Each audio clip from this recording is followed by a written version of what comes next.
आपलं स्वागत। गारपीटग्रस्तांना मदत देण्याची घोषणा मुख्यमंत्री करू शकत नाही। मुख्य सचिवांमार्फत गारपीटग्रस्तांना मदत करा असा आदेश केंद्रीय निवडणूक आयोगाने दिला आहे। त्यामुळे आठवडा उलटूनही मुख्यमंत्री गारपीटग्रस्त भागाकडे का फिरकले नाहीत याचं उत्तर कदाचित निवडणूक आयोगाच्या आचारसंहितेत दिसत आहे।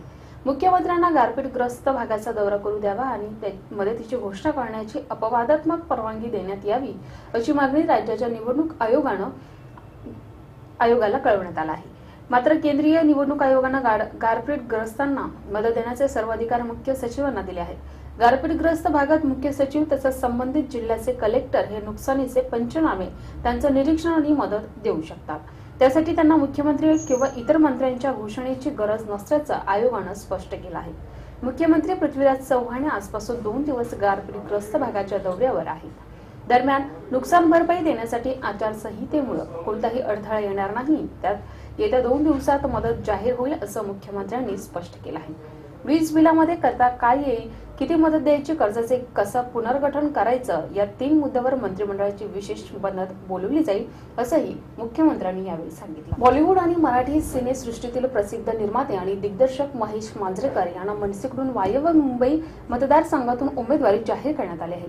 मात्र याआधी मनसे अध्यक्ष राज ठाकरे यांच्याकडून ज्येष्ठ अभिनेते दिग्दर्शक सचिन पिळगावकर यांना उमेदवारीसाठी विचारणा करण्यात आली असल्याचं सूत्रांकडून समजतं। निवडणूक लढवण्यास सचिन पिळगावकरांचा नकार पक्षातील सूत्रांच्या माहितीनुसार या मतदारसंघात विद्यमान खासदार आणि काँग्रेसचे उमेदवार गुरुदास कामत, शिवसेनेचे उमेदवार गजानन कीर्तीकर यांच्या विरोधात मनसेकडून उमेदवार म्हणून सचिन पिळगावकर यांना पहिली पसंती देण्यात आली होती। काही दिवसांपूर्वीच महाराष्ट्र नवनिर्माण चित्रपट सेनेमध्ये देखील सचिन यांनी प्रवेश केला आहे। मनसेकडून सचिन पिळगावकर यांना उमेदवारीसाठी ही गळ घालण्यात आली। मात्र कामाच्या व्यस्ततेमुळे तुर्तास तरी राजकारणात येणं संभव नसल्याचं कारण पुढे करीत त्यांनी निवडणूक लढवण्यास नकार दिला। त्यानंतर मनसेकडून महेश मांजरेकर यांना विचारणा करण्यात आली आणि त्यांनी तात्काळ होकार दिला आहे। रजनीकांतच्या फॅन्ससाठी ही एक खुशखबर।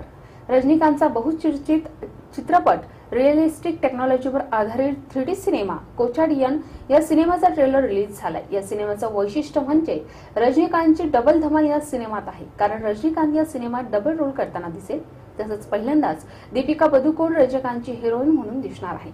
या सिनेमाचा ट्रेलर आणि फिल्म मेकिंग व्हिडिओ नुकताच चेन्नईमध्ये दाखवण्यात आला। कार्यक्रमादरम्यान सुपरस्टार शाहरुख खान सहित अनेक बॉलिवूड स्टार्स उपस्थित होते।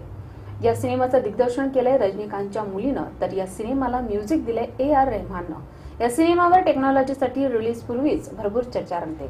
या सिनेमा बनवण्यासाठी रजनीकांतला 2 वर्षाचा कालावधी लागलाय। हा सिनेमा येत्या 11 एप्रिल रोजी प्रदर्शित होणार आहे।